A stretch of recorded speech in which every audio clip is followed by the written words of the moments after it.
Last হয়েছিল কত দূর অব্দি? Government India act,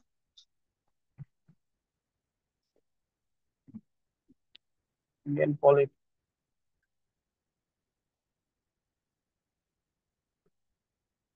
historical background চলছে।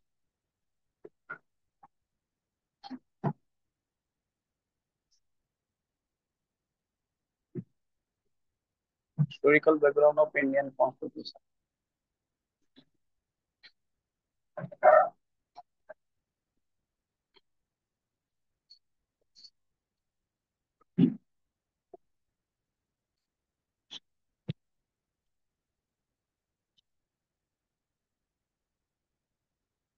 আচ্ছা, এখানে চলছিল তোমার অলরেডি গভর্নমেন্ট ইন্ডিয়া অ্যাক্ট 1919 আমরা শেষ করে ফেলেছি, ঠিক আছে। আর আমি বলেছিলাম এই গভর্নমেন্ট ইন্ডিয়া অ্যাক্টটাকে আফটার 10 ইয়ার, 10 ইয়ার কি হবে, ইনভেস্টিগেশন করবে। কি করবে? রিপোর্ট, এর উপর রিপোর্ট আসবে, মানে একটা কমিটি সেট আপ করা যাবে, কমিটি সেট আপ করা যাবে, ঠিক আছে। আর কমিশন সেট আপ করা যাবে, commission set up for inquiry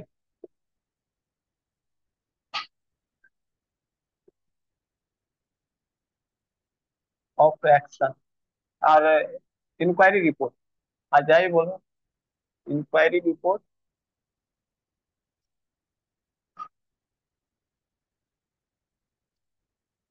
और स्टेटस रिपोर्ट, স্টেটাস রিপোর্ট যা বলতে পারে, স্টেটাস রিপোর্ট, ঠিক আছে।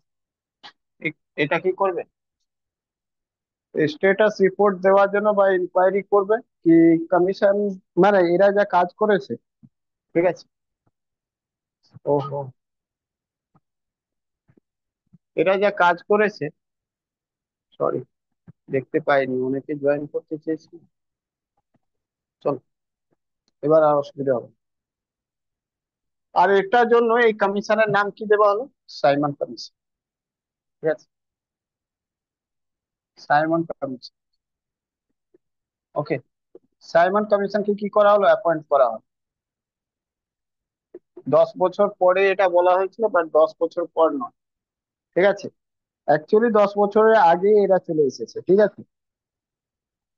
ওকে, এরা চলে এসেছে নভেম্বর, কনস্টিটিউট করা হলো। এটাকে কনস্টিটিউট কবে করা হলো এই কমিশনকে? নভেম্বর 1927 সাল, টু টু ইয়ার বিফোর, ঠিক আছে, 2 ইয়ার বিফোর, 2 বছর আগেই করে দেওয়া হয়েছে, ক্লিয়ার। কারণ 10 বছর 1919 থেকে 1929 অব্দি হতো। কেন? এখানে লিখে দাও, due to general election in UK. UK তে জেনারেল ইলেকশন ছিল, লোকসভা ইলেকশন ছিল। মানে লোকসভা মিন্স কি, আমরা লোকসভা বলি, ওরা লোয়ার হাউসের ইলেকশন ছিল প্রাইম মিনিস্টার ইলেক্ট করার জন্য। তাই জন্য 2 বছর আগে গভর্নমেন্ট কি করলো, একটা কমিশন কনস্টিটিউট করে দিল। টোটাল মেম্বার কত ছিল? মেম্বার কত ছিল? মেম্বার টোটাল 7, ঠিক আছে। Okay, all are, all are British, ঠিক আছে, so called white commission also, white commission, ঠিক আছে। হোয়াইট কমিশন কে বলা হয়, সাইমন কমিশনকে হোয়াইট কমিশন বলা হয়, কারণ কি সব কটা যারা ছিল তারা ব্রিটিশ মেম্বার ছিল। সাইমন কমিশন নেচার কেমন ছিল? নেচার কেমন ছিল? Saturated.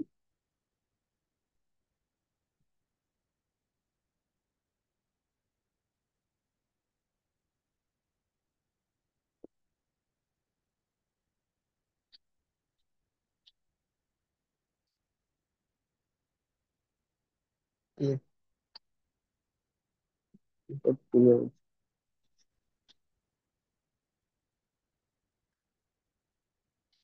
Static,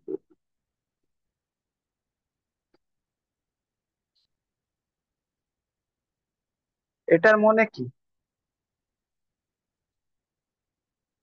by parliament, by act of parliament, act of parliament.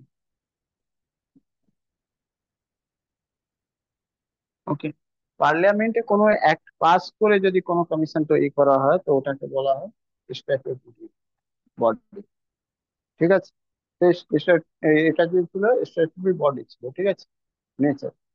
Okay, chairman কে ছিল?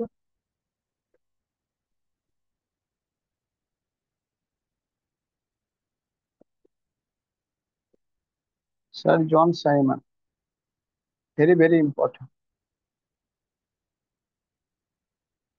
এটা পরীক্ষাতে জিজ্ঞেস করে, হোয়াইট কমিশনও জিজ্ঞেস করে। ঠিক আছে,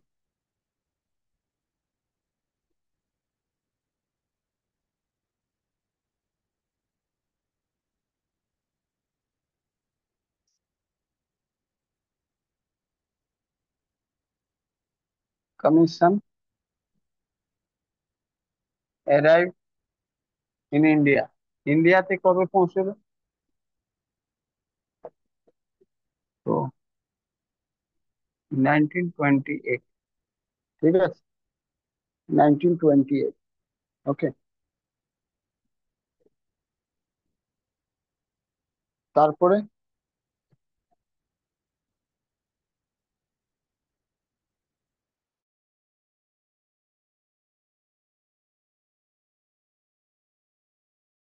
due to all member are British,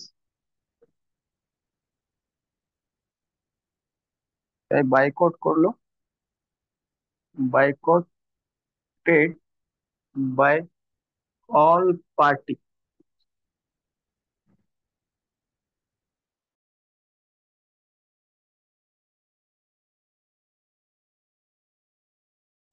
except except এক নম্বর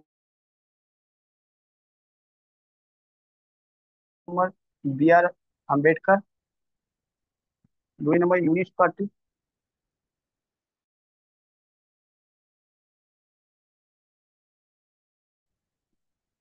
পার্টি, আর তিন নম্বর আইএমএল, সফি গ্রুপ অফ, তিন নম্বর Shafi group, Shafi group of, এখানে লিখেছি of IML, Indian Muslim, Indian Muslim লীগের সফি গ্রুপ। ওকে, ঠিক আছে। আচ্ছা, ইউনিস্ট পার্টি যেটা ছিল না, ইউনিস্ট পার্টি এখানে লিখে দিচ্ছি, এটা লিখে দিই তো। ইউনিস্ট পার্টির যে ফাউন্ডার ছিল সেটা ছোটু রাম। ঠিক আছে, ইউনিস্ট পার্টি প্রথমে এটা জেনে রাখুন, ইউনিস্ট পার্টি যেটা ছিল সেটা ফার্মার পার্টি ছিল, একটা ফার্মার পার্টি। ঠিক আছে, ফার্মার পার্টি। ওকে, ফাউন্ডার কে ছিল? ছোটু রাম, ছোটু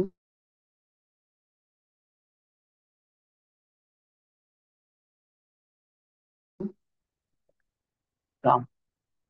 এরা তিনজন ওকে ওয়েলকাম করবে। ঠিক আছে, যদিও তিনজনের নাম অনেক জায়গায় পাবে না, ছোট্ট এক্সাম গুলোতে তিনজনের নাম দেওয়া থাকে। ঠিক আছে, ছোট এক্সাম গুলোতে তোমার বেসিক্যালি বি আর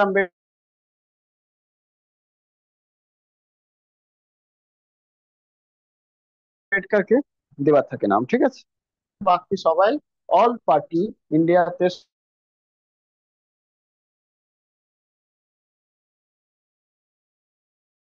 সবাই কি করলো তাকে, তাই জন্য বললো কি সবকটা যদি মেম্বার ব্রিটিশ হয় তাহলে আমাদেরকে কি করে বুঝবে কি আমাদের কি অ্যাকচুয়ালি গভর্নমেন্ট ইন্ডিয়া অ্যাক্ট 1990 তে কি হয়েছে সেটা কি করে বুঝবে? আসলে তো ঘটনাটা খুবই খারাপ হয়েছিল। একদিকে বললো আমরা রেসপন্সিবল গভর্নমেন্ট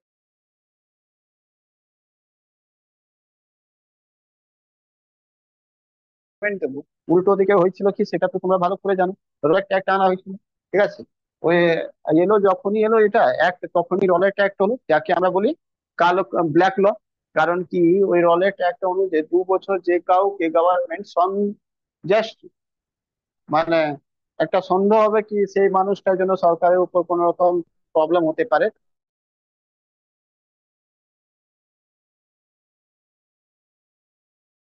তাকে জেলে বন্ধ করে দেবে 2 বছর, বুঝেছিস। তার এগেনস্টে প্রোটেস্ট হরিয়াওয়ালা বাগ। আর তারপর ওখানে জেনারেল ডায়ার কি করলো, আদেশ দিল কি গুলি মেরে 10 হয়। ছোট্ট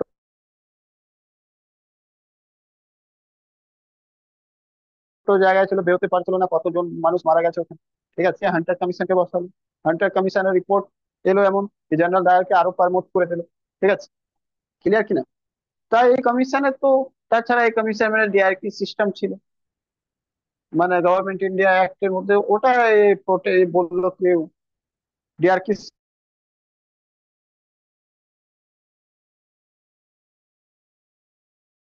সিস্টেমকে সরিয়ে দিতে হবে, ঠিক আছে। ঠিক আছে, ওটা সরিয়ে দেওয়ার কথা বললো, কি তার মধ্যে একটা ভয়ঙ্কর জিনিস ছিল কি, রিজার্ভেশন। কন্টিনিউয়াস ডিপ্রেস ক্লাসকে তো দিলে, পরে মহিলাকে দাও, লেবার পার্টিকে দাও, ইউনিভার্সিটিকে দাও, সবাইকে বলো আরো রিজার্ভেশন, সবাইকে আলাদা আলাদা করে দেবে। রিজার্ভেশন না, সরি, সেপারেশন। রিজার্ভেশন তো অন্য জিনিস, সেপারেশন মানে কার নেতা হবে তারাই শুধু ভোট দেবে, বুঝলে কিনা।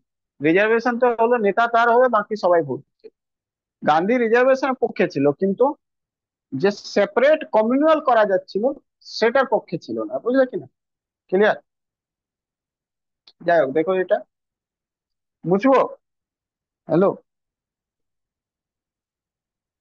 হ্যাঁ স্যার। তারপরে কি হলো, গো ব্যাক স্লোগান চারদিকে শুরু হলো, ঠিক আছে। তো গো ব্যাক স্লোগান ফার্স্টে যেটা দিল, গো ব্যাক, মানে সাইমন গো ব্যাক, ঠিক আছে। Simon go back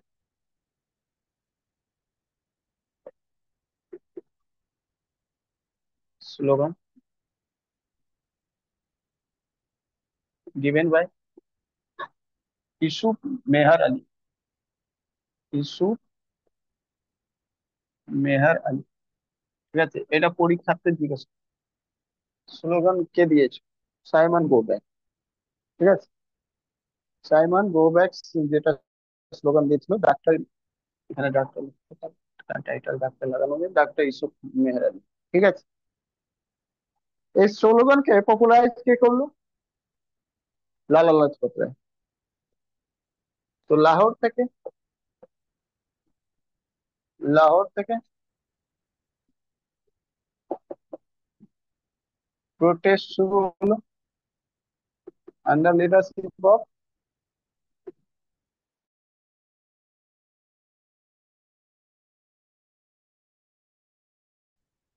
leadership of লালা লাজপত রায়,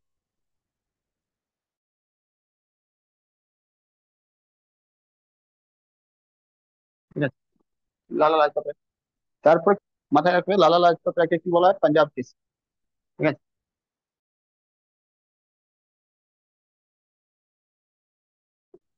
পাঞ্জাব কেসরি। আচ্ছা, আর একটা জিনিস মাথায় রাখবে, পাঞ্জাব কেসরি তো বলা হয় कि शेरे पंजाबও বলা হয়, কিন্তু একে নয়, দুজনকেই বলা হয়। একে লালা লাজপত রায়কেও বলা হয়, আর রঞ্জিত সিংকেও বলা হয়। অপশন যদি একটা থাকবে তো রঞ্জিত সিং মারবে, অপশন যদি দুটোই থাকবে তাহলে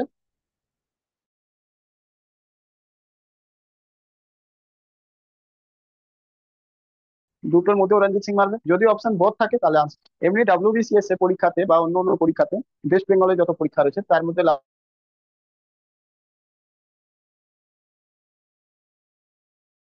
লালা লাজপত রায় নাই না, তারা নয় রঞ্জিত সিং। কেন, শেরে পাঞ্জাব জেনারেলি বেসিক করে তোমরা রঞ্জিত সিংকে ধরবে, কিন্তু যদি দুটোই থাকে, বোথ লেখা থাকে, সেন্ট্রাল পরীক্ষাতে যাচ্ছ, তাহলে কিন্তু বোথ করবে, ঠিক আছে। এইবার যেহেতু এই প্রোটেস্ট শুরু করলো, তারপরে এর উপর লালা লাজপত রায় উপর কি করলো, অর্ডার করলো স্কট, ঠিক আছে। জেনারেল স্কট ইয়ে করলো।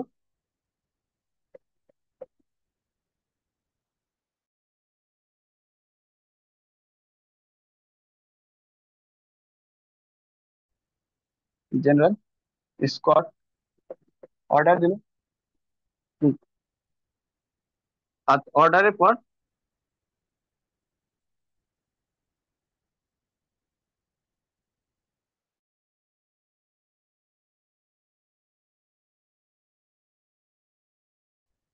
পুলিশ কি করলো? Police beaten Lala Lajpat Roy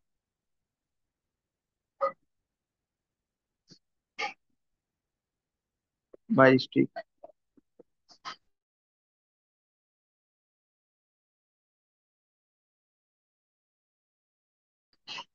after that died. ঠিক আছে, দেখো জেনারেল স্কট যেটা ছিল তার অর্ডার এলো, অর্ডার পুলিশকে দিল কি, পুলিশ ব্রিটেন লালা লাজপত রায় 22টি। আর finally after that he died. বুঝলে? ক্লিয়ার? কখন এটা ঘটনা কবে হলো? ডাইড ইন, এটা লিখতে হবে, পরীক্ষাতে আসি, ইন 1928।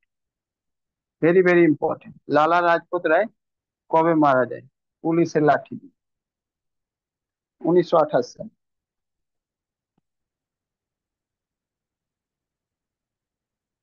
তারপরে কি করলো Bhagat Singh?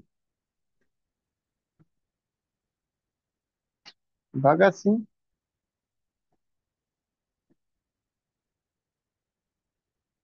Trying to murder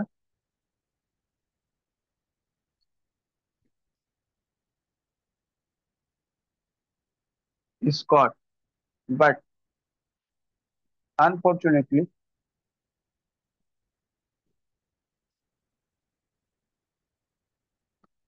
R but target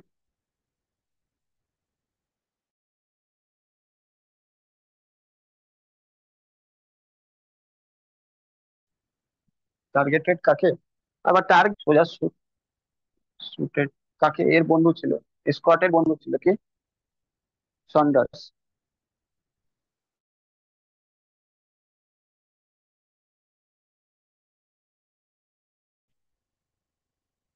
ঠিক আছে, ভগৎ সিং মারতে গেল কি, trying to murder Scott but shooted. আর মার্ডার যা লিখতে পারো, আর মার্ডার সান্ডার্স কি মেরে দিল।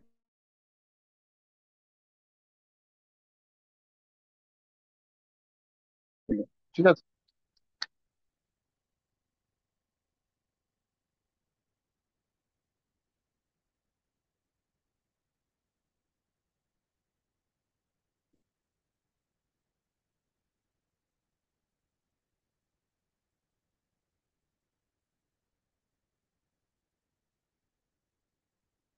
মুছবো উপরে।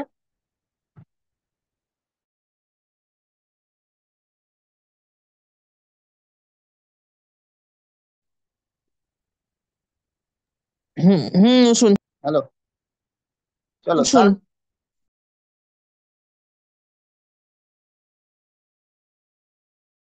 তারপরে যেটা তারপরে যেটা ঘটনা রয়েছে সেটা 1928 সালে একে মারা হলো, এসব ঘটনা চলছে। যদিও তার জন্য ভগৎ সিং কে পরে ফাঁসি অর্ডার হলো। তো এখানে দেখো 1928 সালে প্রেসিডেন্ট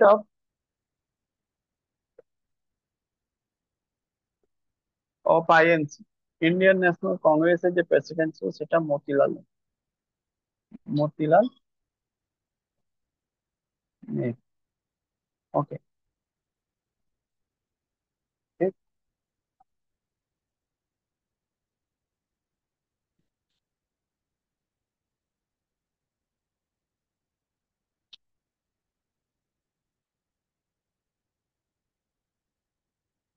দেখো secretary of state for India কে ছিল এই সময়? এইদিকে নেহরু ছিল secretary of state for India. আমি বলেছিলাম না এটা খুব পাওয়ারফুল পোস্ট। 1858 সালে এটা তৈরি করা হয়েছে। Lord Lord Birkenhead. ঠিক আছে, লর্ড বার্কেন হেড। এটা কে ছিল তোমার? Secretary of state for India. এর গল্পটা কি? ব্রিটিশ পার্লামেন্ট থেকে এলো অর্ডার, ব্রিটিশ ক্রাউন অর্ডার দিল secretary of state for India to talk with president of Indian National Congress, বুঝলে কিনা?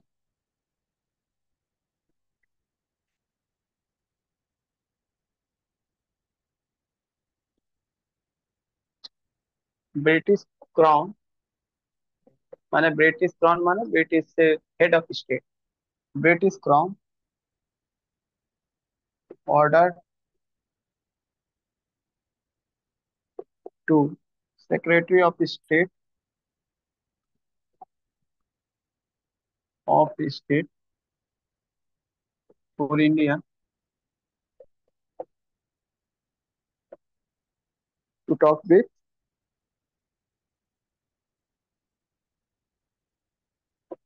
টু টক উইথ প্রেসিডেন্ট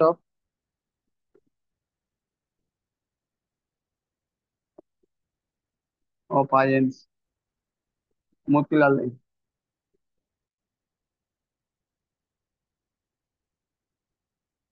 মানে যেহেতু বড় পলিটিক্যাল পার্টি যেটা ছিল কংগ্রেস, তাকে বললো তুমি মতিলাল নেহরুর সাথে একটু তুমি যাও কথা বলো, এত প্রোটেস্ট কেন হচ্ছে, কিভাবে কি করা যাবে, কিভাবে সব একটা মিডিল তো কোনো একটা মানে মধ্যস্থতা করা যাবে, কোন জায়গায় গিয়ে থামবে সেটা গিয়ে কথা বলো, না হলে এটা তো সিচুয়েশন খুব খারাপ হয়ে যাচ্ছে।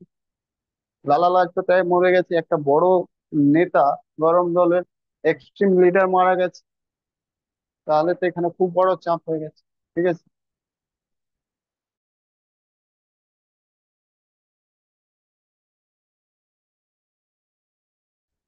তো এখানে বলো কি, যাও গিয়ে কথা বল। Doing communication, communication between between them, they মানে এই দুজন, Lord Birkenhead Nehru. Nehru মানে মতিলাল নেহরু, নেহরু ডিমান্ডেড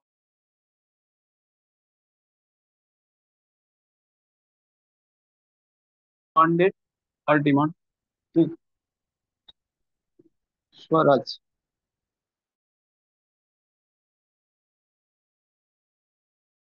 স্বরাজ মানে কি হয় সেটা শুনে নাও। এটার মানে হয় ডোমিনিয়ন স্টেটাস। ওকে, মানে ইন্ডিয়ান গভর্নমেন্ট, ইন্ডিয়ান গভর্নমেন্ট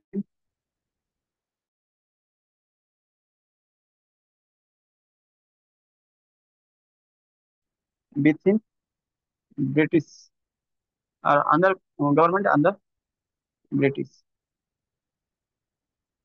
ঠিক আছে, মানে এটা বুঝলে? পুরোপুরি বলে দিলাম, শুধু স্বরাজ ওয়ার্ডটা লেখা থাকে কিন্তু এর পুরোটাই মিনিং বললাম। স্বরাজ মানে হয় ডোমিনিয়ন স্ট্যাটাস, ডোমিনিয়ন স্ট্যাটাস মানে এটা রয়েছে কি ইন্ডিয়ান গভর্নমেন্ট হবে, হেড অফ স্টেট যেটা থাকবে সেটা থাকুক ব্রিটিশ, কোনো যায় আসে না। ঠিক আছে, কিন্তু গভর্নমেন্ট ইন্ডিয়ান হবে, মানে prime minister everything A to Z সবাই হবে কি ইন্ডিয়ান, গভর্নমেন্ট ইন্ডিয়ান থাকবে। ঠিক আছে, এটা চাইনি, তোমার আন্ডারেই থাকবো কিন্তু আমাদের গভর্নমেন্ট হবে।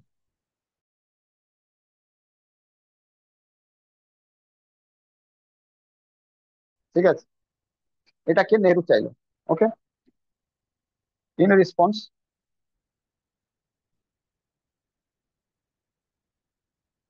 Lord Lord বার্কেন head,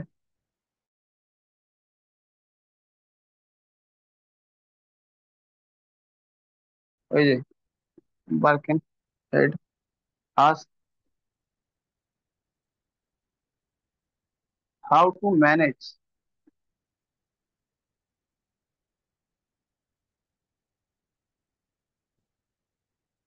such a vast country without proper constitution।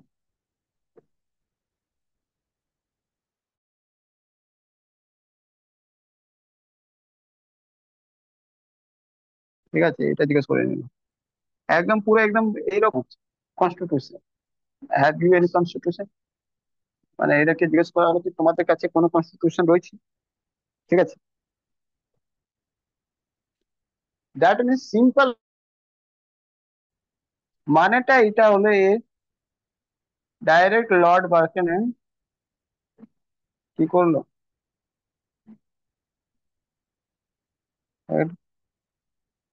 One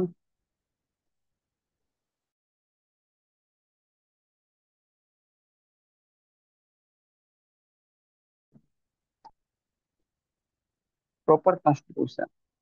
ঠিক আছে, কনস্টিটিউশন।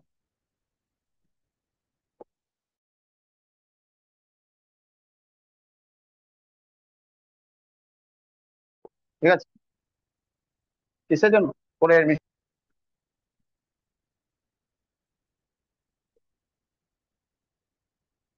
ঠিক আছে, ওয়ান্ড বলো, আর সোজাসুজি বলো চ্যালেঞ্জ। ওকে, চ্যালেঞ্জ। ঠিক আছে,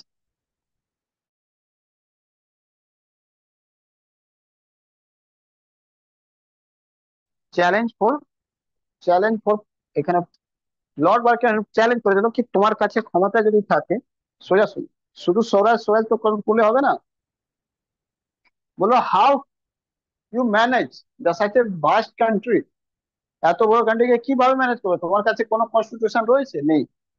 চ্যালেঞ্জ করছে আগে কনস্টিটিউশন বানিয়ে দেয়। বুঝলে কি না? হ্যালো,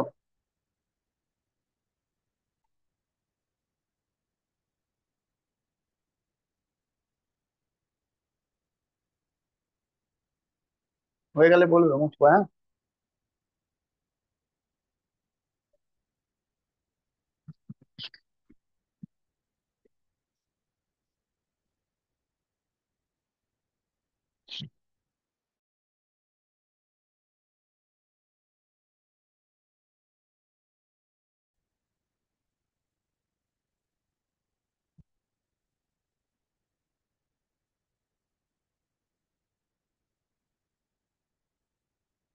হয়ে গেলে বলে উপরে মুছবো, চারটে লাইন মুছবো, দু চারটে line.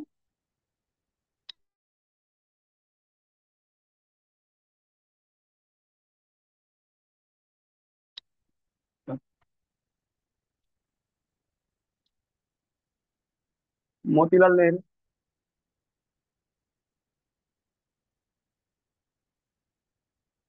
accepted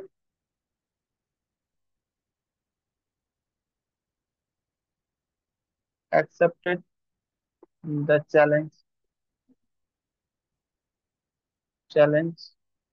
of Lord Birkenhead.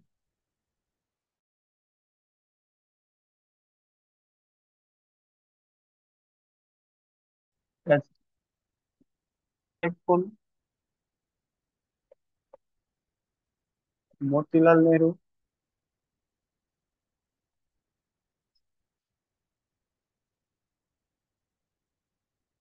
called all party conference.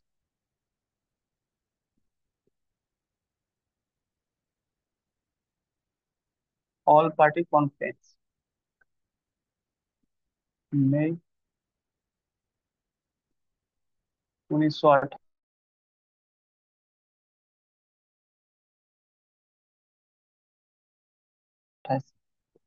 ঠিক আছে, and you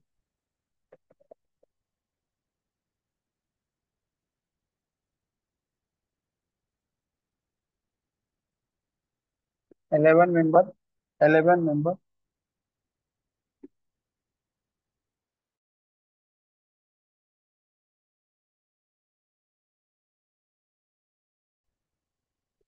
committee,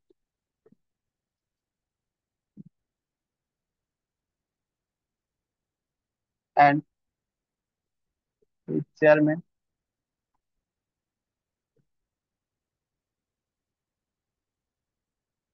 Motilal Nehru. ঠিক আছে, মতিলাল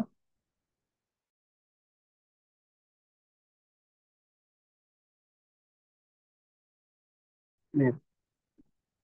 ক্লিয়ার? এর চেয়ারম্যান মতিলাল নেহরু নিজেই হলো। 11 মেম্বার কমিটি বানিয়ে দিল।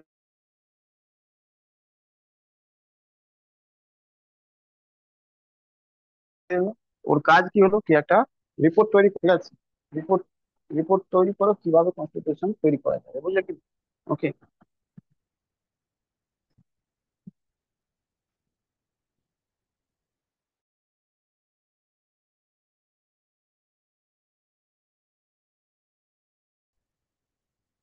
কিভাবে কনস্টিটিউশন তৈরি করা যায়, এই এর মধ্যে যারা যারা ছিল, ফার্স্ট নাম ছিল মতিলাল নেহরু।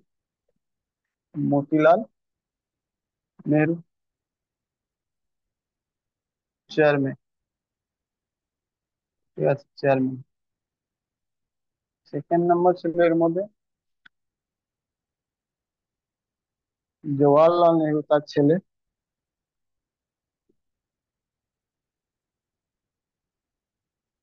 জওয়াহরলাল নেহরু।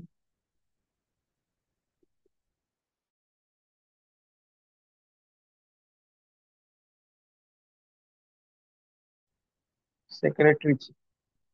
4 নম্বর নাম ছিল নেতাজি সুভাষ চন্দ্র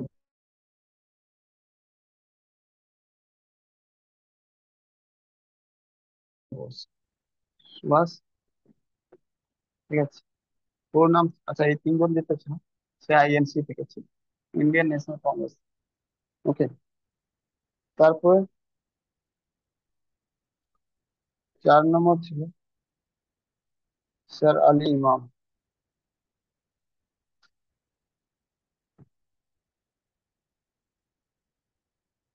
স্যার আলী ইমাম। ঠিক আছে, আলী ইমাম। 5 নম্বর ছিল শোয়েব কুরেশি। শোয়েব কুরেশি।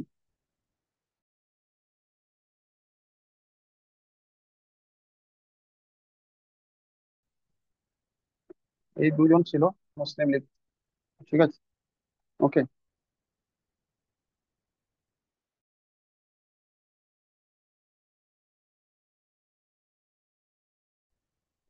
MS আনি। 6 নম্বর ছিল আর 7 নম্বর ছিল MR জয়াকার। MR জয়াকার। এটা হিন্দু মহাসভা থেকে ছিল, আজকে যেখান থেকে বিজেপি এসেছে।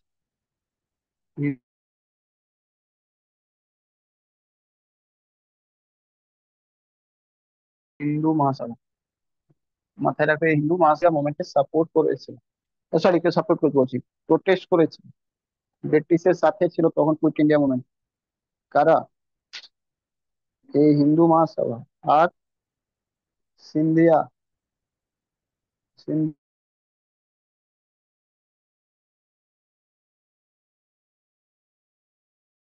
ফ্যামিলি। ওই জন্য মাঝে মধ্যে দেখতে পাই কংগ্রেসে বলে বিজেপি কে কি তুমি কুইট ইন্ডিয়া মুভমেন্টে তোমার স্ট্যান্ড কি ছিল। ঠিক আছে। তারপরে JR প্রধান। JR প্রধান, ইনি ছিলেন হরিজন থেকে। হরিজন থেকে। ঠিক আছে। হরিজন মানে দলিত। ঠিক আছে। MN जोशी। MN जोशी। ইনি ফাউন্ডার ছিলেন কি অল ইন্ডিয়া ট্রেড ইউনিয়ন। তো এটা লেবার থেকে ছিল, labour class. Okay, Labour Party, মানে লেবার পার্টি, এটা হরিজন পার্টি, এটা লেবার পার্টি। ঠিক আছে। আর তারপরে 10 নম্বর তো Tej Bahadur Sapru. Very very important. Tej Bahadur, মাথায় রাখবে আম্বেদকার সাথে এটাও, তেজ বাহাদুর সাপরু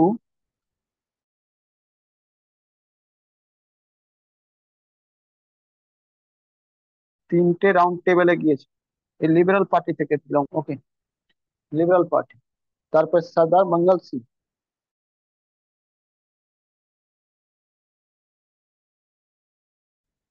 সর্দার মঙ্গল সিং। ঠিক আছে, এটা ছিল শিখ থেকে। ঠিক আছে, শিখ থেকে।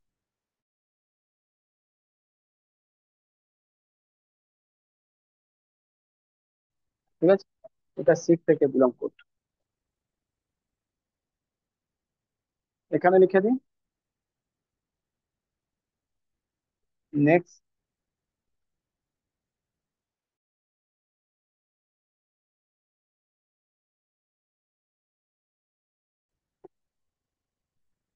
Committee prepare a draft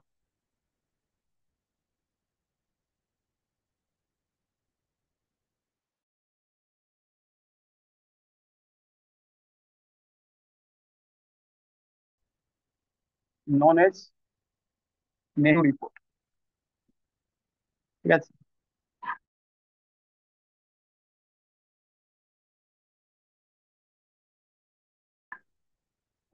okay. blueprint of blueprint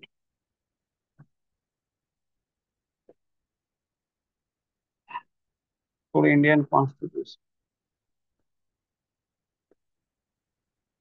মানে প্রথমবার এটা প্রয়াস হলো তোমার কি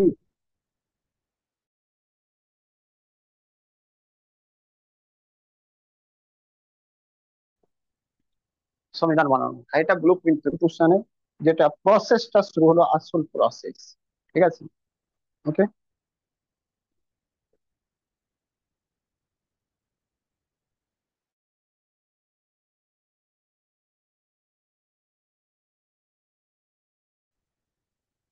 ওকে, তারপরে on 28 May 1928 submitted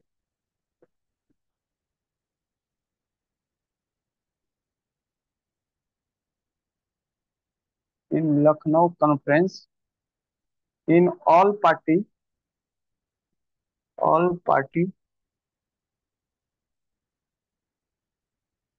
conference at Lucknow,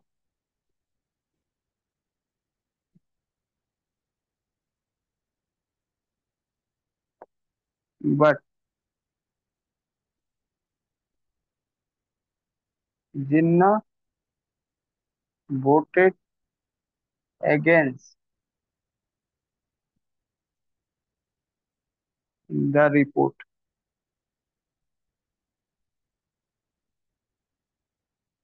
Hence,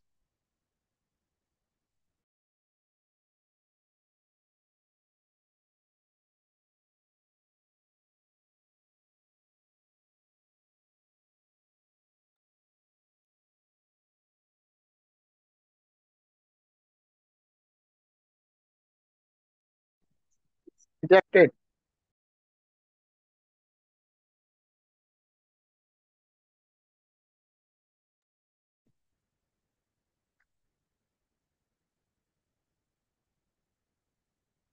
Rejected the report। ঠিক আছে, ক্লিয়ার?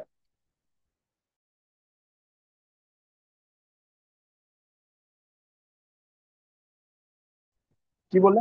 জিন্না এর মধ্যে এগেন্স্ট হয়ে গেল, ভোট এগেন্স্ট নেই, কারণ কি মাইনরিটি এর মধ্যে যেটা ছিল তার মধ্যে মাইনরিটি নিয়ে বলছে আমার জন্য সেপারেট কিছু নেই, মানে মুসলিমদের জন্য সেপারেট কিছু নেই, মুসলিম লীগের জন্য সেপারেট কিছু নেই, বলে রিজেক্ট করে দিল।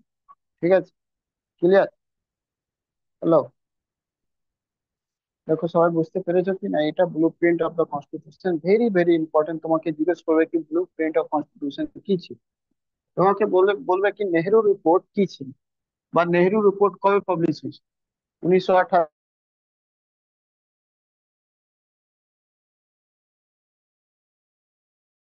সালে।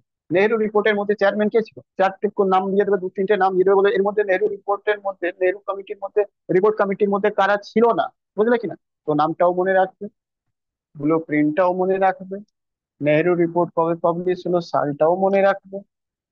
ঠিক আছে, ক্লিয়ার? তো ফার্স্ট স্টেপ যেটা ছিল, সে অ্যাকসেপ্ট করলো চ্যালেঞ্জটা, তৈরি করে দিল। ওকে, এবার বলবো এর ইম্প্যাক্ট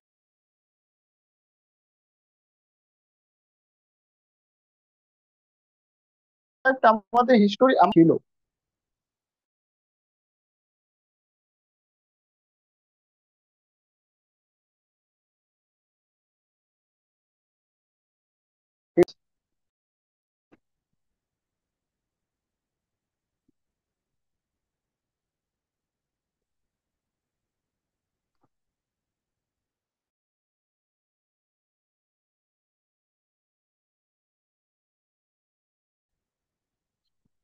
হয়ে গেলে বলবে, হ্যাঁ। উপরে মুছবো? হ্যাঁ স্যার। ঠিক আছে।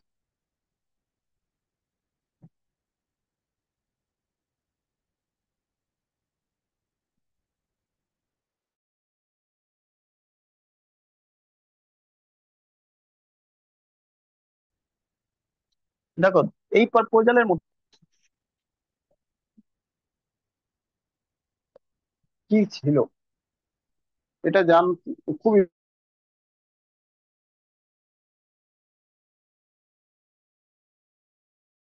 Important. Proposal of Nehru report. Nehru রিপোর্টের প্রপোজাল কি ছিল? সেটা ছিল সেটা ছিল এক জিনিস, ডিমান্ড অফ ডোমিনিয়ন স্টেটাস। এটা তো আর বলতে লাগবে না নতুন করে, ডোমিনিয়ন স্টেটাস কি ছিল। ঠিক আছে। সেকেন্ড,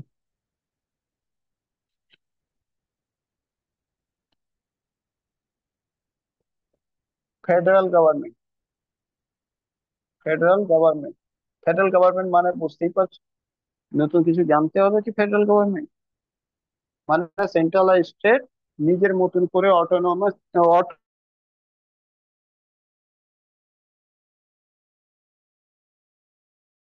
অটোনমি থাকবে, মানে সেন্ট্রাল নিজের মতন কাজ করবে, স্টেটের মধ্যে আলাদা লিস্ট হবে। বুঝলে কিনা? সেন্ট্রাল আর স্টেটের লিস্ট আলাদা হবে, ঠিক আছে, যার উপর বেসিক্যালি ল বানাবে। মানে এটা সোজা ছিল, সেন্ট্রাল লিস্ট হবে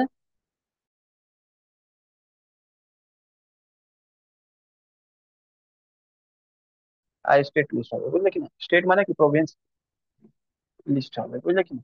আলাদা আলাদা লিস্ট হবে, যার কোনো যে জিনিসটা লিস্টে যে যে সাবজেক্ট গুলো এঁকে দেওয়া হবে প্রভিন্সিয়ালকে, তারা ওর উপর ল বানাবে। সেন্ট্রাল যার, সেন্ট্রালকে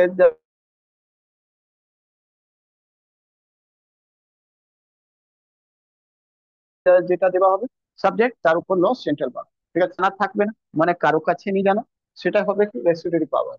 মানে কখনো হঠাৎ করে চলে এলো, তখন ডিটারমাইন করতে পারছো না কি ওই পাওয়ারটা কার কাছে থাকবে। ঠিক আছে, তো রেসিডুয়ারি যেটা হবে পাওয়ার, সেটা থাকবে কার কাছে? সেন্টার কাছে। সেন্টার মানে আজকেও পার্লামেন্ট কাছে থাকে। ঠিক আছে, ওকে। রেসিডুয়ারি পাওয়ার ভেস্টেড ইন সেন্টার গভর্নমেন্ট। যেমন কি কোভিড টাইম, কেউ তো জানতো না কোভিড কি 100 বছর এইরকম এতদিন পর একটা কোভিড মতন সিচুয়েশনে এসেছে। তো তখন কি করবে? লকডাউন। লকডাউন করার কার কাছে পাওয়ার থাকে? তো লকডাউন করার পাওয়ার কার কাছে? সেন্ট্রাল গভর্নমেন্ট অ্যানাউন্স করছে। ঠিক আছে, কোন জিনিস রুল নিয়ম যা বানানো সেটা কি করছে? সেন্ট্রাল গভর্নমেন্ট করছে। কারণ রেসিডুয়ারি, এটা রেসিডুয়ারি পাওয়ার রয়েছে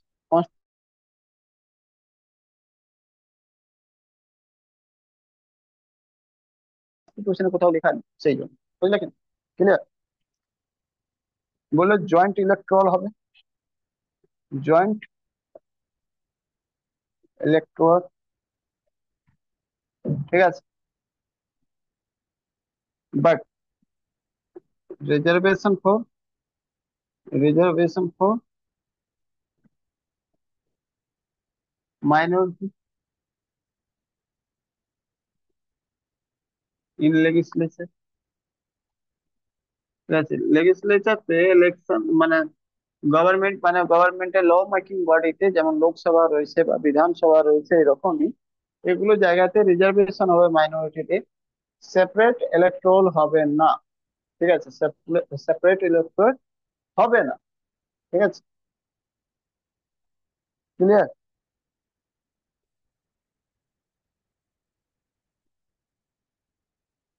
ওকে।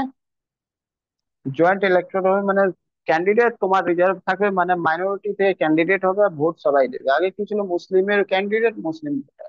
এটা বললে চলবে না। বললো নো স্টেট রিলিজিয়াস, কোন রকম স্টেট রিলিজিয়াস হবে না, মানে সেকুলার হবে কান্ট্রি, গভর্নমেন্ট সেকুলার হবে। ঠিক আছে, গভর্নমেন্ট সেকুলার হবে। মেন আর ওমেন ইকুয়াল হবে। ঠিক আছে, in term of right. Clear? In term of right. ঠিক আছে, মেন আর ওমেন ইকুয়াল হবে in term of right.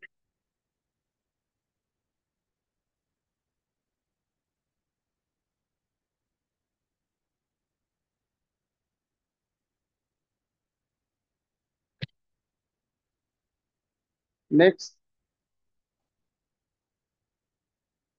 all the power of government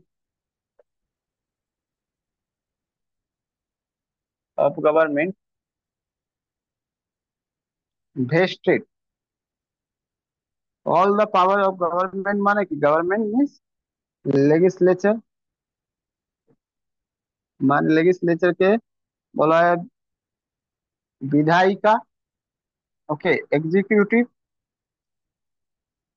বলা হয় কার্যপালিকা, আর জুডিশিয়ারি গভর্নমেন্টের এই তিনটে অর্গান হয়। ঠিক আছে, লেজিসলেচার যেখানে নিয়ম ল মেকিং বডি হবে, যেমন লোকসভা আর রাজ্যসভা। আজকের সময় এক্সিকিউটিভ যতগুলো মন্ত্রী হবে, আইএস অফিসার হবে, গ্যাজেটেড অফিসার হবে, who are the responsible for the execution of the law. Law যেটা তৈরি হবে, যা যে এক্সিকিউশন করার জন্য রেসপন্সিবল হবে তাকে এক্সিকিউটিভ বলা হবে, মানে মিনিস্টার অ্যান্ড টপ লেভেলের অফিসার। অলসো রাষ্ট্রপতি আর উপরাষ্ট্রপতি, এগুলো সবাই, prime minister also included, governor also included under the executive. Judiciary এই তিনটে পার্ট, ন্যায়পালিকা মানে এই তিনটে যেটা রয়েছে পার্ট অফ দ্য গভর্নমেন্ট। গভর্নমেন্টের তিন পার্ট হয়, তিনটে এটা। একটা আরো যোগ করে দিলে মিডিয়া, তাহলে হয়ে যায় ফোর পিলার অফ ডেমোক্রেসি। এটা ফার্স্ট পিলার, এটা সেকেন্ড পিলার, এটা থার্ড পিলার। ফোর পিলার কি হয়, মিডিয়া। ঠিক আছে, ডেমোক্রেসি চারটে পিলার। তো all power of government vested to the hand of, আর ভেস্টেড না, ডেরাইভ,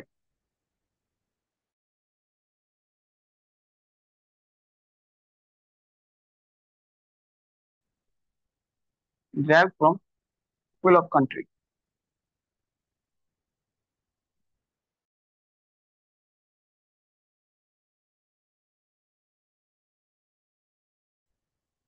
মানে সিম্পল ভাষায়, ঠিক আছে, কান্ট্রি মানুষ যে রয়েছে সবাই রয়েছে, গভর্নমেন্ট যে কোনো সময় সাধারণ মানুষ চেঞ্জ করে দিতে পারে ভোট দিয়ে। মানে গভর্নমেন্টের কাছে যা পাওয়ার থাকবে, সেই পাওয়ার কোথায় থেকে আসে, মানুষ। And last one, the government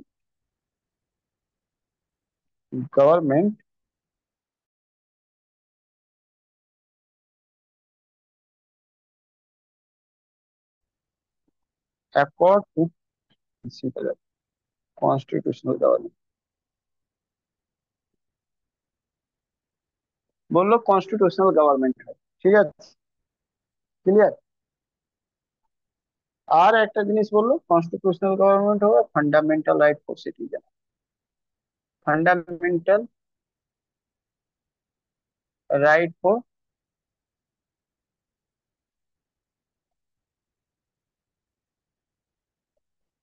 citizen, সিটিজেনের জন্য ফান্ডামেন্টাল রাইট থাকে। ফান্ডামেন্টাল রাইট মানে কি বোঝায় বলতে পারবে? লিমিটেড দ্য গভর্নমেন্ট, আর লিমিট দ্য গভর্নমেন্ট। মানেটা বুঝলে? Power of the government limit করে দেয়, গভর্নমেন্ট কোনো কখনো নিরঙ্কুশ না হয়ে যায়। মানেটা কি? মানে আজকে যেটা হলো বাংলাদেশ, যদিও চর্চা করার দরকার নেই, এখন অনগোয়িং ম্যাটার রয়েছে, ঠিক আছে।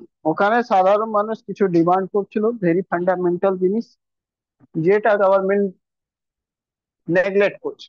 আর নেগলেক্ট করতে করতে আলটিমেটলি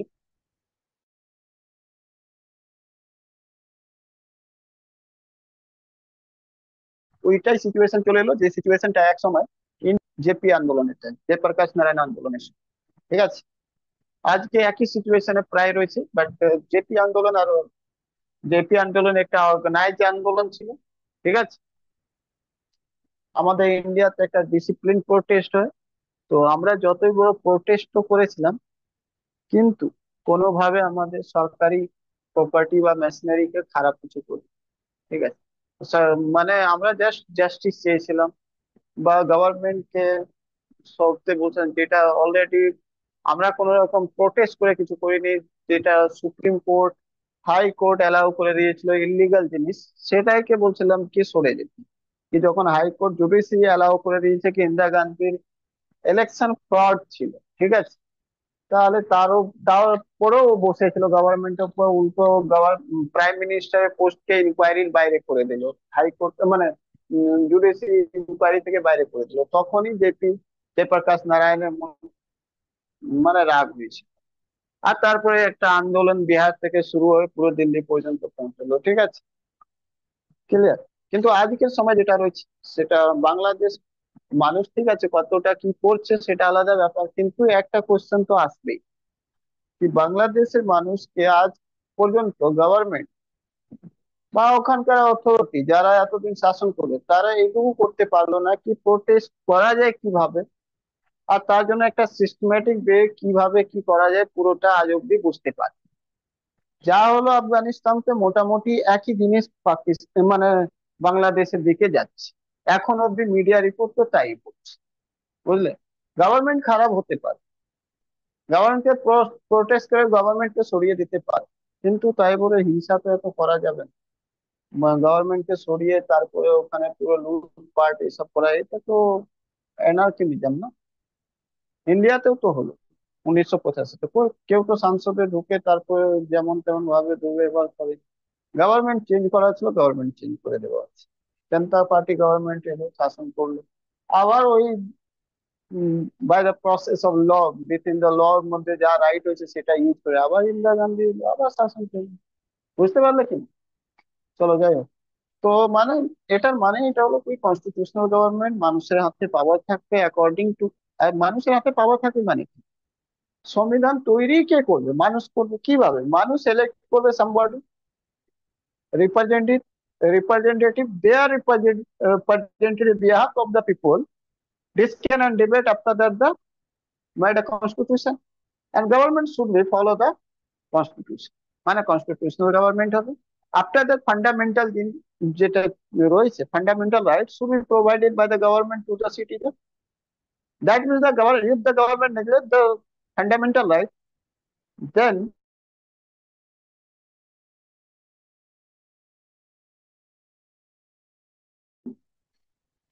গভর্নমেন্ট ক্যাপচার জুডিশিয়ারিতে, ওটা ধরা পড়বে।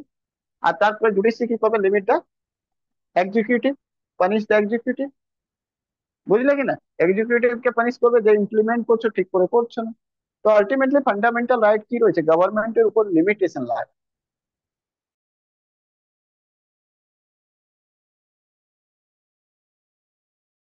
কনস্টিটিউশনাল গভর্নমেন্ট মানে কি? Government should be according to of the people of the country, ঠিক আছে। Government work according to expressions of the people of the country, because the people actually power of the government derived from the people of country, বুঝলে কিনা? গভর্নমেন্টকে elect করে গভর্নমেন্টের মানুষ, গভর্নমেন্টের জন্য কনস্টিটিউশন তৈরি করে দিয়েছে সাধারণ মানুষ। আমরা আলাদা ব্যাপার, আমরা বলি না কি আমরা তো কনস্টিটিউয়েন্ট অ্যাসেম্বলি আমাদের কনস্টিটিউশন তৈরি করেছে আজকে সময়, কিন্তু কনস্টিটিউয়েন্ট অ্যাসেম্বলিতে যারা মেম্বার ছিল তাদেরকে ইলেক্ট কারা করেছে? বিল দ্য পিপুল।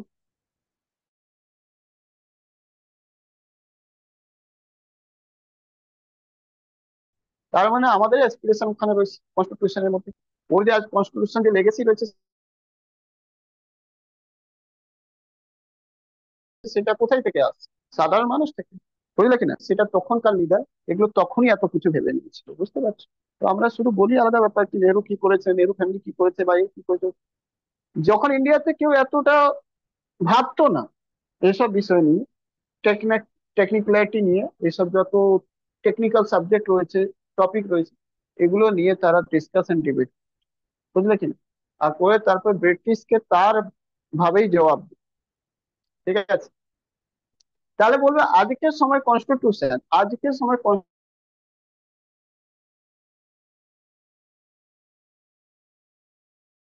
কনস্টিটিউশন আর তখনকার কনস্টিটিউশনের মধ্যে তফাৎ, জিনিস তফাৎ রয়েছে। আজকে যে কনস্টিটিউশন রয়েছে তার মধ্যে directive principal of state policy রয়েছে। ঠিক আছে, ডিপিএসপি রয়েছে, এখানে ডিপিএসপি মেনশন নেই, বাদ বাকি সব রয়েছে।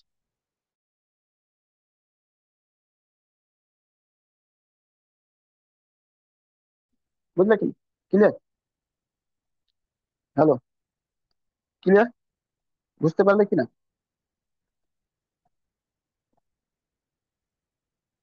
হয়ে গেলে বলবে, মুছে দেবো।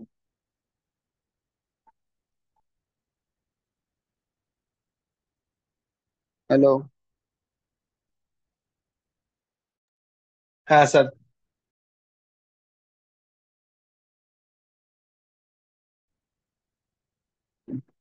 চলো, এইসব ঘটনা এদিকে চলছিল, আর তারপরে ওইদিকে সাইমন কমিশন রিপোর্ট সাবমিট হয়ে গেল মে মাসে। ঠিক আছে? ওকে।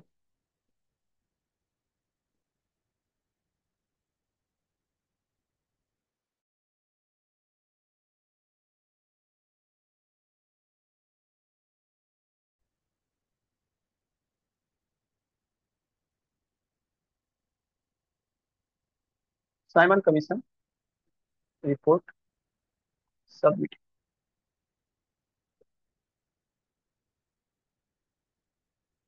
मई 1930। ঠিক আছে? এর রিকমেন্ডেশন কি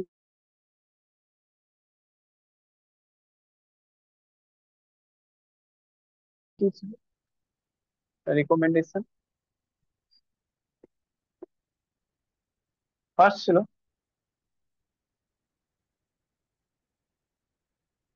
কমিউনালাইজেশন কন্টিনিউ। ঠিক আছে? সেকেন্ড ছিল DRP abolish from Province.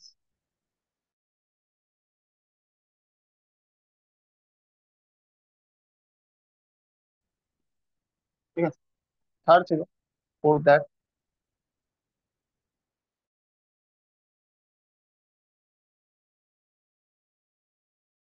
Organise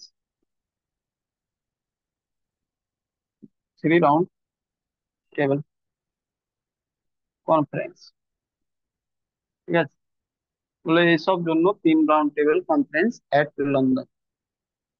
ঠিক আছে? উইথ অল স্টেক হোল্ডার,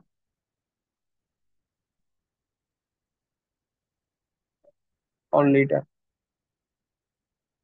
ঠিক আছে? সব লিডার সাথে তুমি কি করো? কনফারেন্স করো। After that, basis of that,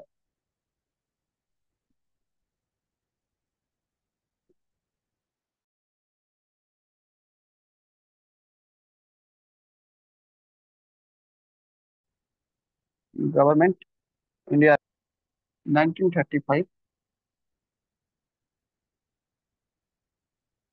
মানে গভর্নমেন্ট ইন্ডিয়া অ্যাক্ট 1935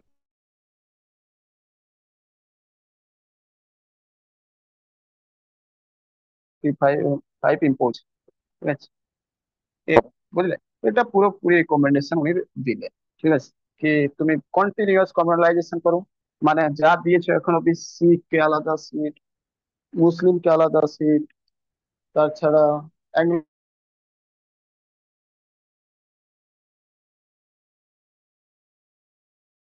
ইন্ডিয়ানকে আলাদা সিট। আচ্ছা, অ্যাংলো ইন্ডিয়ান বলতে কি বোঝা যায়?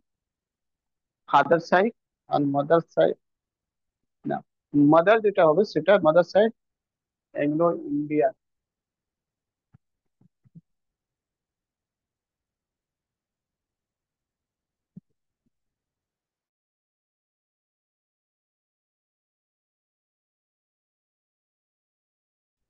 ব্রিটিশ যারা ইন্ডিয়ান অ্যাংলো ইন্ডিয়ান বলা হবে, ঠিক আছে? Clear? তো এদেরকে সবাইকে রিজার্ভেশন দেওয়া হয়েছে।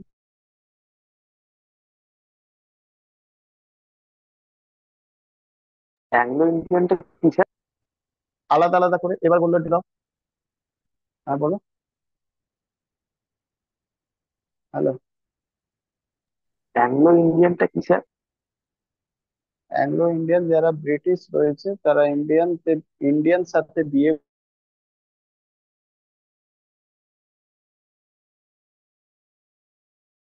করে ইন্ডিয়াতেই থেকে যাবে, ঠিক আছে? বুঝলেন? তাদেরকেও আলাদা সেপারেট দেওয়া হবে,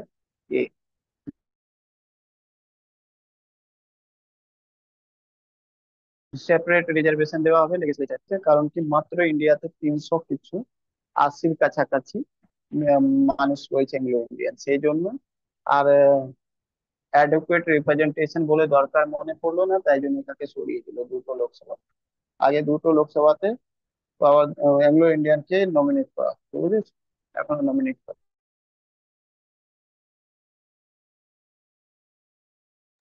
এখন তো স্যার নমিনেশন করা হয় না। ওকে, চলো। না, কারণ ওদের সংখ্যাই 380-র কাছাকাছি মাত্র সংখ্যা, জনসংখ্যা রয়েছে ইন্ডিয়াতে। এরপর যেটা হবে সেটা মিটিং রাউন্ড টেবিল কনফারেন্স। 1930 থেকে শুরু হবে 1932 সাল অব্দি, ঠিক আছে? তিনটে রাউন্ড টেবিল মিটিং হবে, ফার্স্ট, সেকেন্ড, থার্ড। তো মাথায় রাখো, ফার্স্ট রাউন্ড টেবিলকে RT লিখলাম, ঠিক আছে? RT, তোমরা পুরোটা লিখে নেবে, রাউন্ড টেবিল।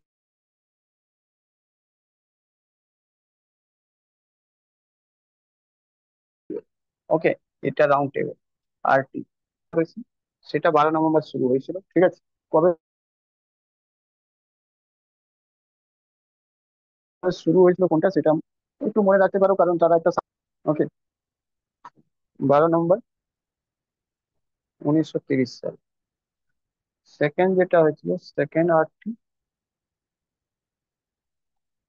সেটা হয়েছিল তোমার 7 নভেম্বর 1931।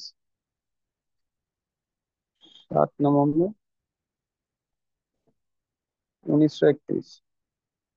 থার্ড যে RT হয়েছিল 17 নভেম্বর 1932। মাথায় রাখবে, এটাতে শুধু গান্ধী গিয়েছে, ঠিক আছে? গান্ধী গিয়েছে, গান্ধী অ্যাটেন্ড, জয়েন। ওকে, এখানে আম্বেদকর, আম্বেদকর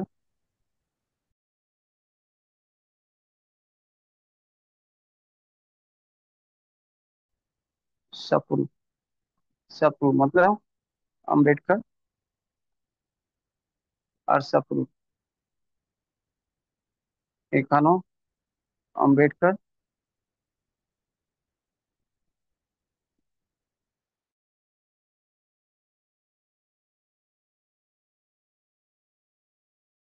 আর सप्रू, ঠিক আছে? তেজ বাহাদুর সপ্রু জায়গায় জয়েন করেছিল, শুধু গান্ধীজি একটা জয়েন করেছিল। আর এটার কারণ ছিল কি, গান্ধীর ইম্প্যাক্ট হয়েছে। গান্ধী ইরভিন, ওখান তখনকার viceroy Gandhi Irwin, Irwin pact হয়েছিল কবে? 5 এপ্রিল 1931 সালে। তারপরে গান্ধী গিয়েছিল, ঠিক আছে? ক্লিয়ার? হ্যালো, বোঝা গেল কি?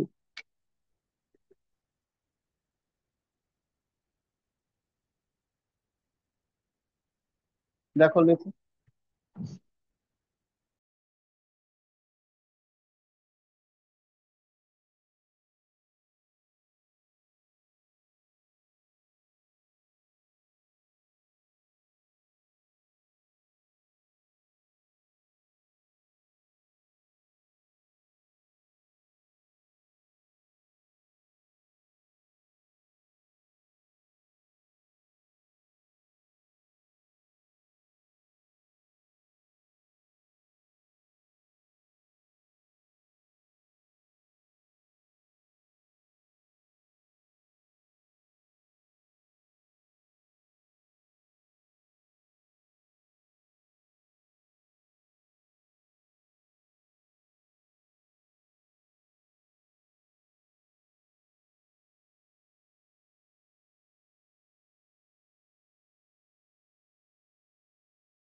হয়েছে লেখা? হ্যাঁ হ্যাঁ স্যার, আমি মুছে দিন। হ্যালো।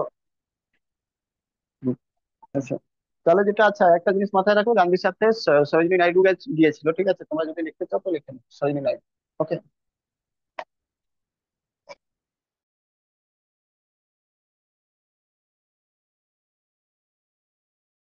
গান্ধী ইরভিন প্যাক্ট এই জন্য হয়েছিল, দেখো প্রথমতে যায়নি, কেউ যায়নি, প্রথমটা বাইকআউট করেছে, ঠিক আছে? সেকেন্ডটা গান্ধী ইরভিন ডাকলো,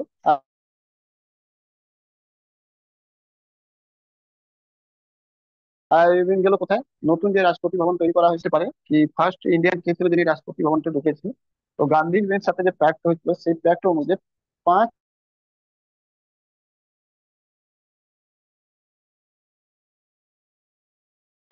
এপ্রিল 1931 সালে প্রথমবার গান্ধী ইরভিন ওই রাষ্ট্রপতি ভবনতেই থাকতো, এখন যে রাষ্ট্রপতি ভবন স্যার, সেকেন্ড রয়েছে, রাউন্ড ঠিক আছে? টেবিল মিটিংটা ওকে। তারপরে ডিল হওয়ার পর সেপ্টেম্বরে হয়। 7 নভেম্বর 1931 সালে, ঠিক আছে?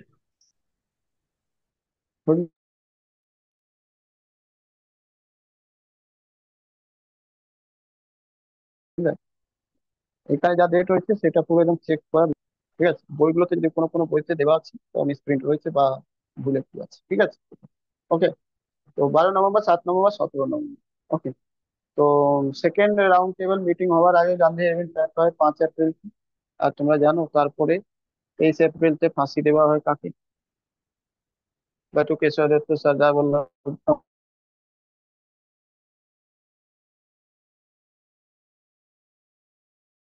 সর্দার ভগৎ সিং দেওয়ার ফাঁসি।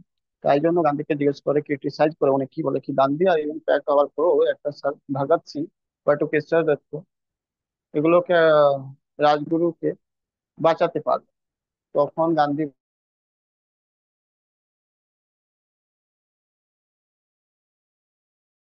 বলেছিল, যদি আমি ভগৎ সিং কে বাঁচাতে যাই তাহলে ইন্ডিয়ানদের জন্য হতে পারে, ঠিক আছে, কিন্তু ব্রিটিশের জন্য ওটা আতঙ্কবাদী ছাড়া কিছু ছিল না। বুঝলে কি? কেন? তার চোখে তো এটাই হবে কি, সংসদ ভবনের উপর অ্যাটাক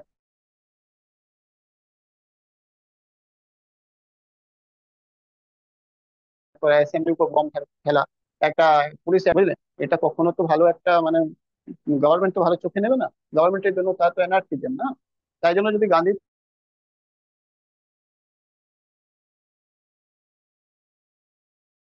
তাকে ডিফেন্ড করে তাহলে কি হয়, পুরো কংগ্রেসটাকে আতঙ্কবাদী দল, বুঝলে কি? এটা বলে গান্ধীজি তাকে ডিফেন্ড করেনি, ঠিক আছে? যাই হোক, এটা রিয়ালিটি রয়েছে, সত্যিটা এটা রয়েছে। আমরা ভগৎ সিং কে হিরো মানি, আলাদা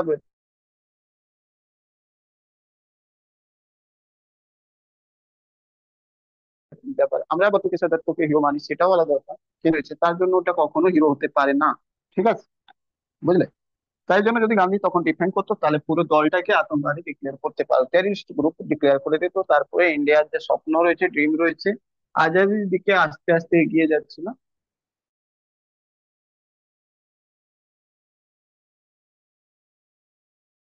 সেটা কিন্তু ভেঙে চুরচুর হয়ে যেত। ঠিক আছে? ক্লিয়ার করো। তারপর থার্ড রাউন্ড টেবিলে কেন যায়নি? তার পিছনে কারণ ছিল, কারণ ছিল কি সেকেন্ড রাউন্ড টেবিল থেকে ফিরে এলো। সেকেন্ড রাউন্ড টেবিলে প্রচুর একদম সেই লেভেলের ডিসকাশন আর ডিবেট হয়েছে, ক্রিটিসাইজ করেছে বি আর আম্বেদকর মহাত্মা গান্ধীকে লন্ডনে রাউন্ড টেবিলে। ঠিক আছে, রাউন্ড টেবিলে বি আর আম্বেদকর বললো কি ইন্ডিয়া ইন্ডিয়া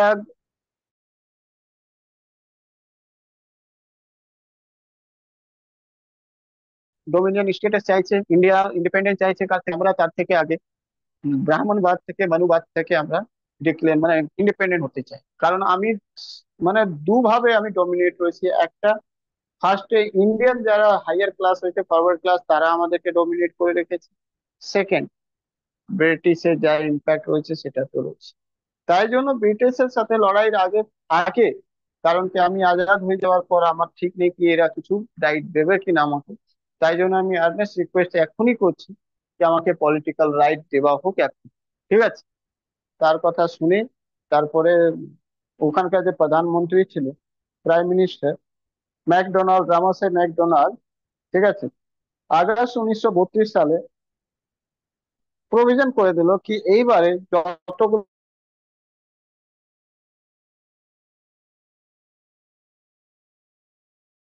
এখন অব্দি 1919 সাল অব্দি যতটা দেওয়া হয় মেল ইলেকট্রল, ওটা আবার ডিপ্রেস ক্লাসের উপরও মানে শুরু হবে, ইমপ্লিমেন্টেশন হবে। এটাকে বলা হয় কমিউনাল আওয়ার্ড। ঠিক আছে, এটাকে বলা হয় communal award.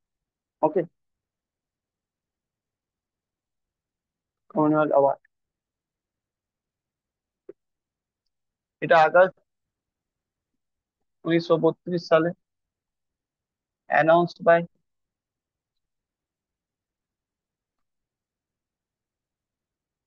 British PM, British PM Ramsay Donald,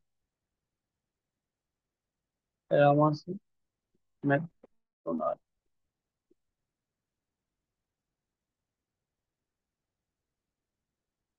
ঠিক আছে, উনি এটা অ্যানাউন্স করেন।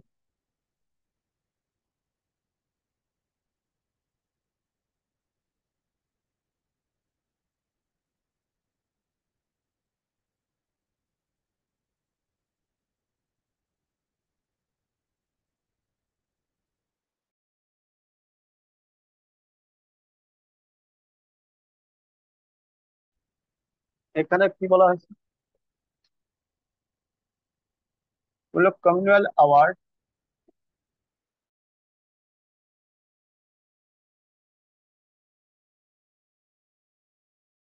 আগে এর মিনিংটা বললো, কমিউনাল অ্যাওয়ার্ড মানে কি, সেপারেট ইলেকট্রোল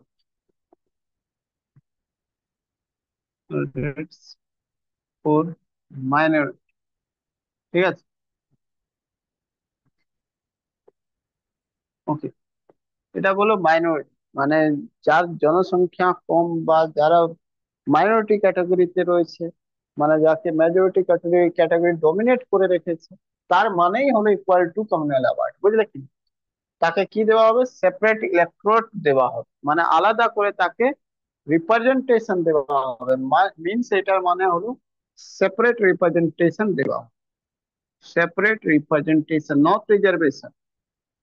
এটা রিপ্রেজেন্টেশন রিজার্ভেশন থেকেও বড় জিনিস। রিজার্ভেশন রয়েছে মানেটা কি, এর মানে, এর মানে হলো voter and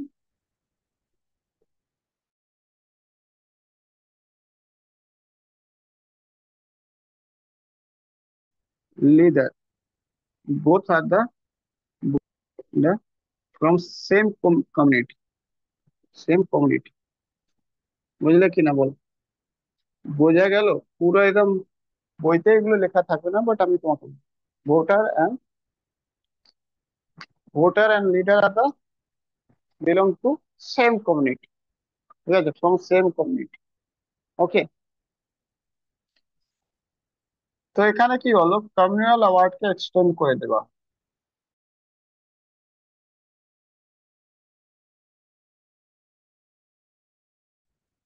communal award also extended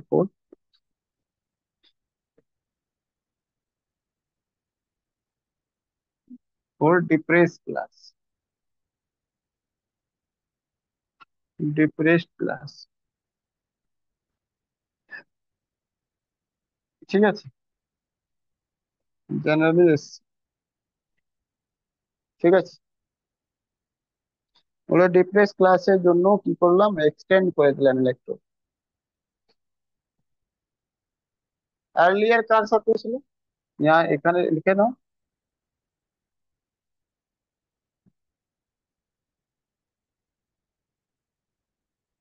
earlier it was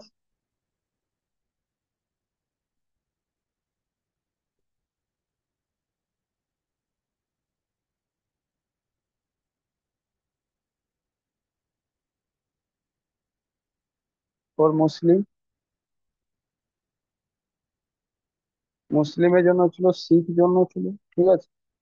Muslim, Sikh, Indian খ্রিস্টান, অ্যাংলো ইন্ডিয়ান, মুসলিম, শিখ, ইন্ডিয়ান খ্রিস্টান,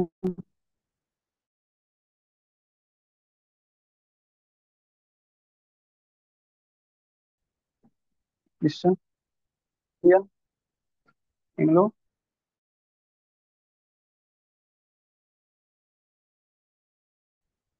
ইন্ডিয়ান অ্যান্ড ইউরোপিয়ান, ইউরোপিয়ান। এবার বলে দিচ্ছি তোমাকে, মুসলিম যেটা দেওয়া হয়েছিল একে ইন্ডিয়ান কাউন্সিলের ICA 1909, এইগুলো দেওয়া হয়েছিল গভর্নমেন্ট ইন্ডিয়া অ্যাক্ট 1919, আর একে দেওয়া হলো 1932। বুঝলা কিনা, কমনওয়েলথ অ্যাওয়ার্ড, বুঝতে পারলে এই জিনিসটা?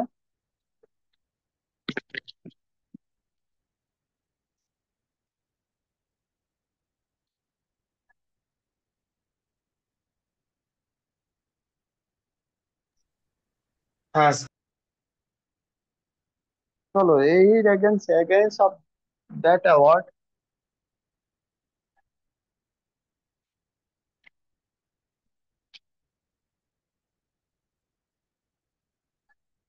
Against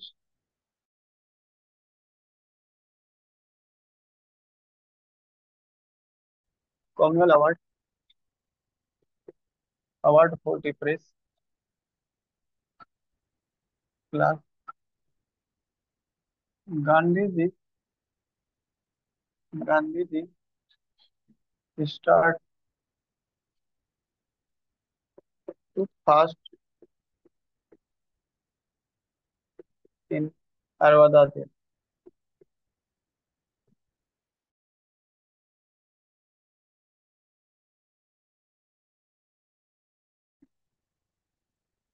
in 1930. Finally,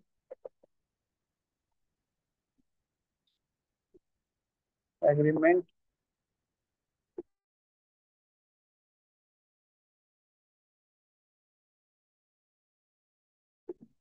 between Gandhi, Ambedkar, ঠিক আছে। গান্ধী আর আম্বেদকর তে এগ্রিমেন্ট হলো, নন এস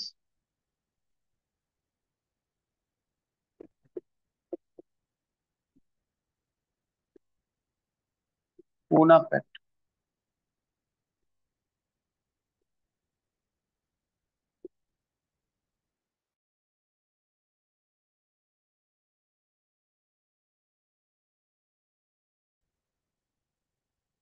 দেখো, ভেরি ভেরি ইম্পর্টেন্ট একটা জিনিস তোমাদেরকে মাথায় রাখতে হবে, পরীক্ষার জন্য কয়েকটা জিনিস খুব ইম্পর্টেন্ট আর মাথায় রাখতে হবে,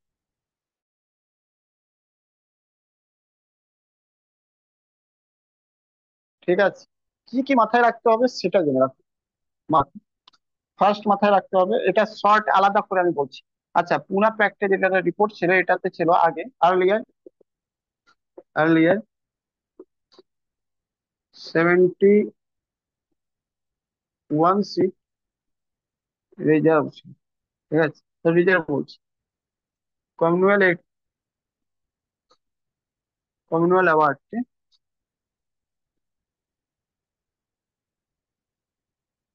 অ্যাওয়ার্ড, অ্যাওয়ার্ডের or depress. Okay. Now, or after Pune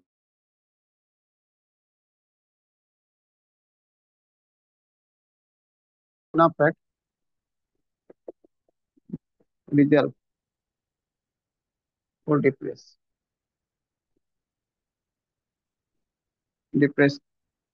class society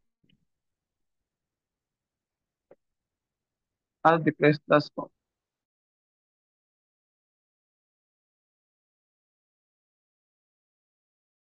or depressed class community. কি বুঝলে বুঝলে? প্রথমে 71টা সিট দেওয়া হয়েছিল, পরে এটাকে পুনা ফ্যাক্টের পর এটাকে বাড়িয়ে কত করে দিল?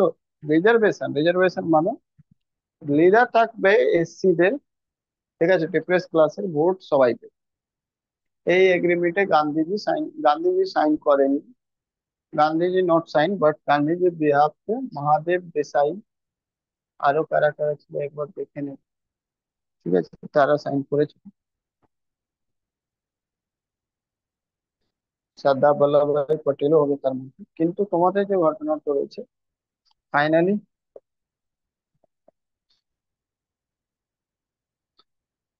Government India act 1935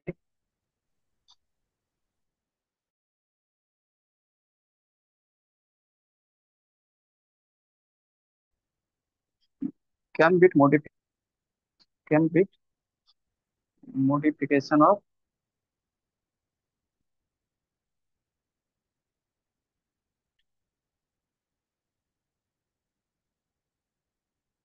communal award. Communal award পুনা প্যাক্ট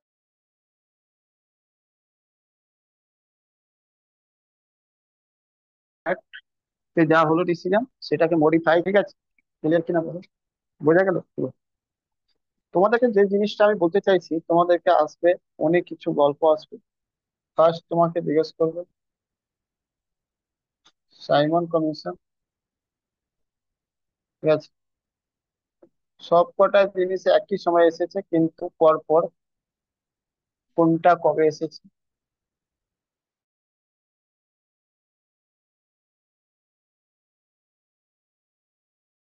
তারপরে নেহেরু রিপোর্ট, ঠিক আছে, তারপরে Simon commission report, Simon commission,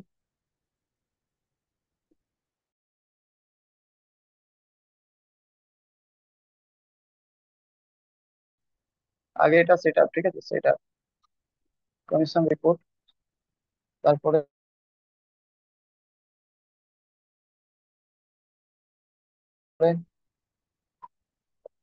first round, তারপরে Gandhi Irwin pact, Gandhi Irwin pact,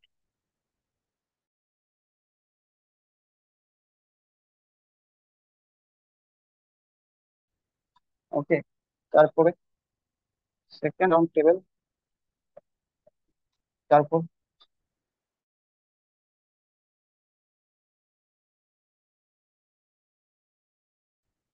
Commonwealth award. Award এটা সাইডে লিখে রাখ, কাজে লাগ, পরীক্ষাতে আসবে। তারপরে Poona pact,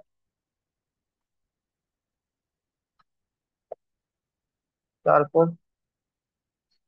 government, sorry, third round table,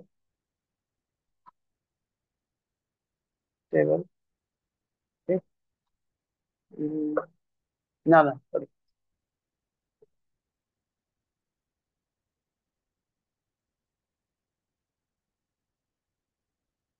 third round table, তারপরে পুনা প্যাক্ট, তারপর 7 নম্বর গভর্নমেন্ট ইন্ডিয়া অ্যাক্ট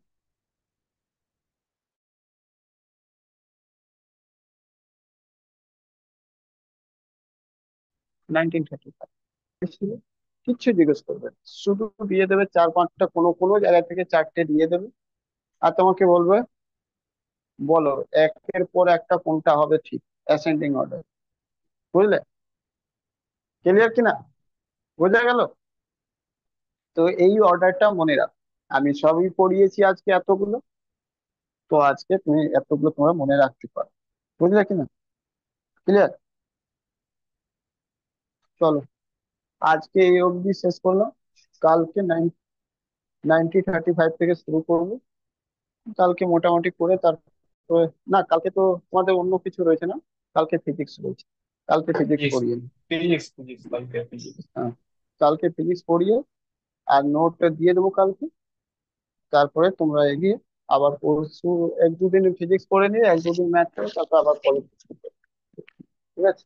আর 1-2 দিনের মধ্যে ম্যাথস যেটা রয়েছে আমি সকালবেলা 7টা নাগাদ একটা শুরু করবো ব্যাচ, তো ওখানে তোমাদের অ্যারিথমেটিক ম্যাথ আমি পড়িয়ে দেবো যারা নতুন। স্যার, জিআইটা শুরু করে দিয়েছি। ঠিক আছে? ঠিক আছে, স্যার, সকাল থেকে। জিআই। আমি তো বললাম 3 দিন ম্যাথ 3 দিন জিআই করাবো। ঠিক আছে, চলো টাটা।